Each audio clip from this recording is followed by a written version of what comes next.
ব্যবস্থায় কাকে ভোট দেবে সেটা সবার ব্যক্তিগত অধিকার, কিন্তু ওই ধরনের একটা পরিবারকে, যে পরিবারের এই ধরনের অবদান আমাদের রাজ্যের জন্য, যে রাজ্যের এত সম্মানিত একটা পরিবার, সেই পরিবারকে আজ যেভাবে যে বর্বরভাবে তারা মানে পত্রিকায় সেই আর্টিকেল এসেছে সেটা আমরা মেনে নিতে পারিনি।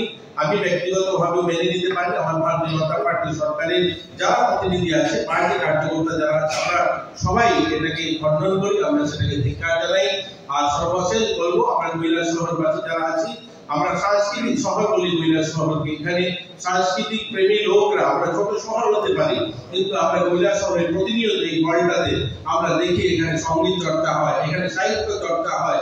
এই কৈলাসহর আমরা অনেকবার দেখেছি যে কৈলাসহর ছোট শহর দুর্গাপূজার সময় অনেকগুলো 15-20খানা ম্যাগাজিন বেরোয়। এখনকার শহরে এতগুলো ম্যাগাজিন বেরোয় না, কারণ এই কৈলাসহরের মানুষ সাংস্কৃতিক প্রেমী মানুষ। আমি সবার কাছে, সাংস্কৃতিক প্রেমী মানুষের কাছে অনুরোধ করব, সবার কাছে করজোড়ে বিনতি করব, এদেরকে যারা এই ধরনের গর্বর মানসিকতা রাখেন, যারা এই ধরনের ভাষা ব্যবহার করতে পারেন, এই ধরনের রুচি রাখতে পারেন, তাদেরকে ধিক্কার জানিয়ে আমরা 26 তারিখ তার প্রমাণ দেব।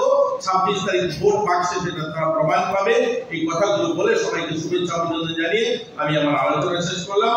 আমাদের আরো অনেকগুলো প্রোগ্রাম রয়েছে, মাননীয় প্রার্থী আপনাদের সামনে আলোচনা রাখবেন। আমি এই কথা বলে সবাইকে আবারও শুভেচ্ছা অভিনন্দন জানিয়ে শুভ সকাল বলে আমি আমার আলোচনা সমাপ্তি করলাম। সবাইকে নমস্কার।